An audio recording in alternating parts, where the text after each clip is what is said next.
Hello guys, welcome to my channel. This is Esther giving you another episode on how to and do it yourself stuff. This time guys, we are going to discuss how to juice malunggay or the scientific name is Moringa guys.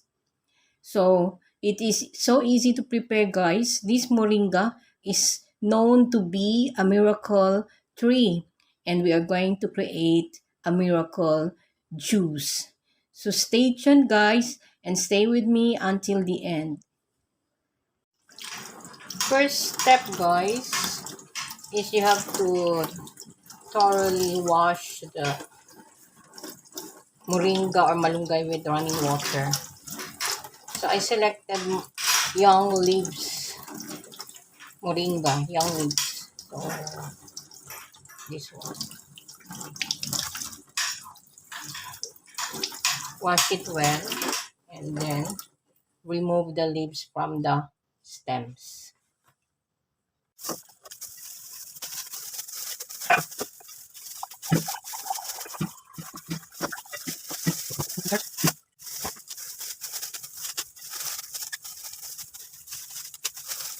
You have to remove the leaves from the stems, from the stem, from the leaves.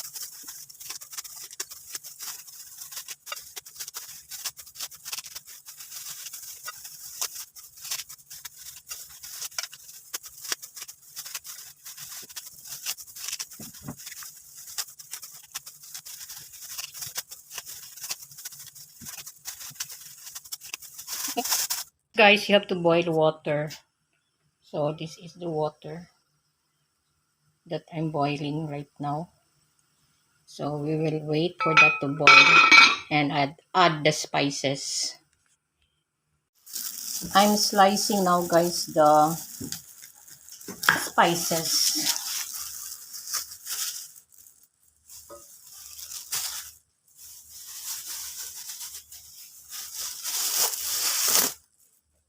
These are the spices guys that I'm going to add in my juice.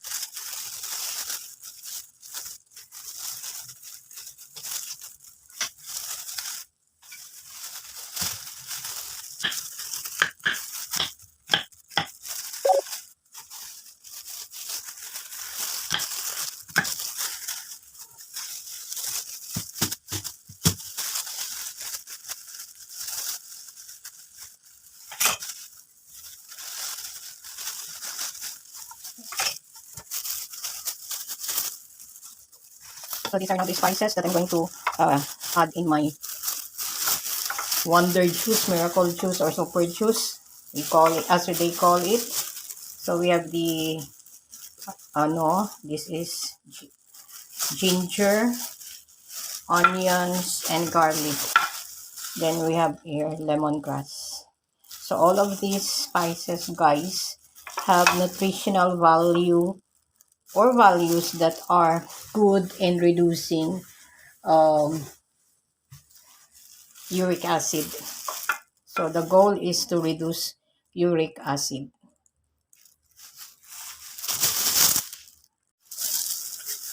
You have to include also, I miss this ingredient. You have to include also lemon.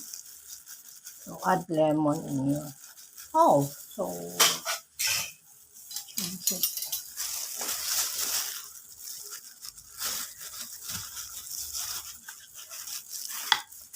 lemon, then squeeze it.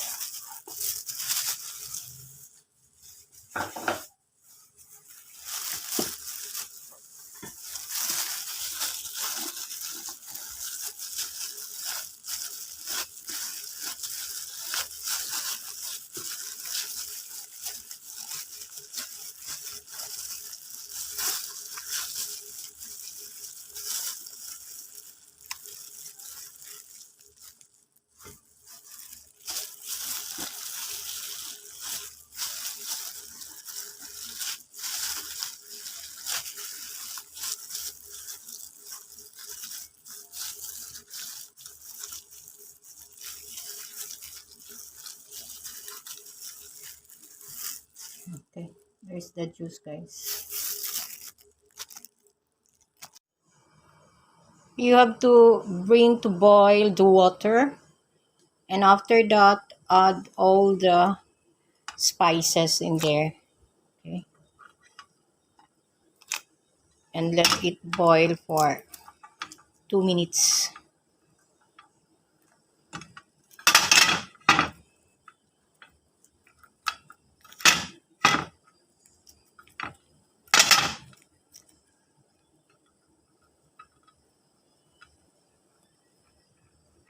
Cover the lid. So it's already boiling, guys. After 1 to 2 minutes, you are going to uh, place now the moringa. Slowly place the moringa.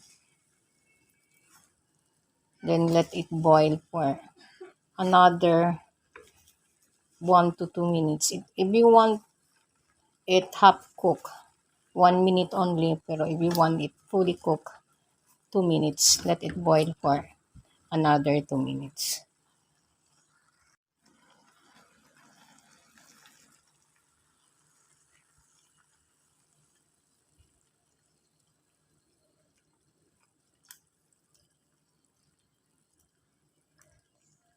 So it's finished.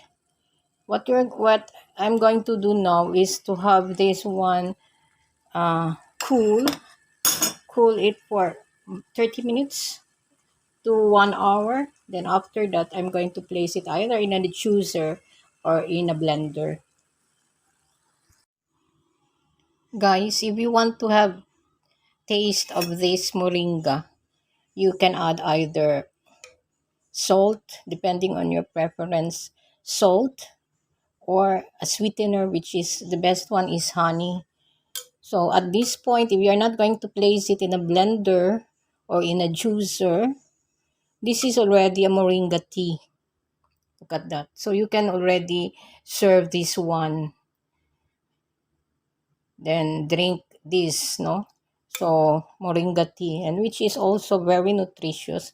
The purpose of having it in a blender or in a juicer for this is to consume also the leaves, because especially the children, they don't like to eat the leaves, no? So they will only drink the tea. So to consume all, you have to place it in a blender and blend it to get the juice. You can use juicer. So that's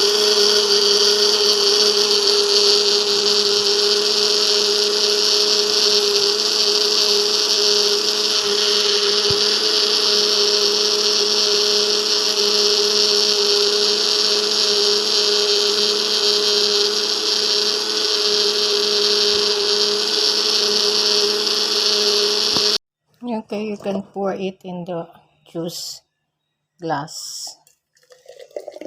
So green, guys. Okay.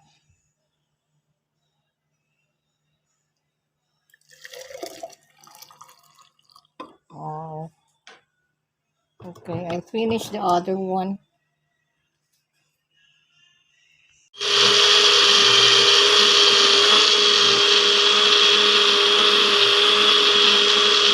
Now in the blender, guys. It's blending the moringa juice. So I included all ingredients except the lemongrass. I removed the lemongrass and throw it away.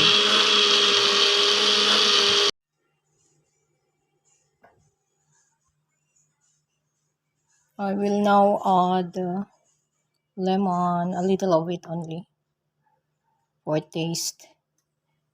Little lemon. Okay. So this is now my moringa wonder juice. So thank you for watching, guys. If you're new to my channel, please consider subscribing by clicking the like button. Click subscribe, and then don't forget to share and hit the notification bell so that you will be updated in my upcoming videos. Thanks again, guys. See you in my next video. Bye bye and God bless.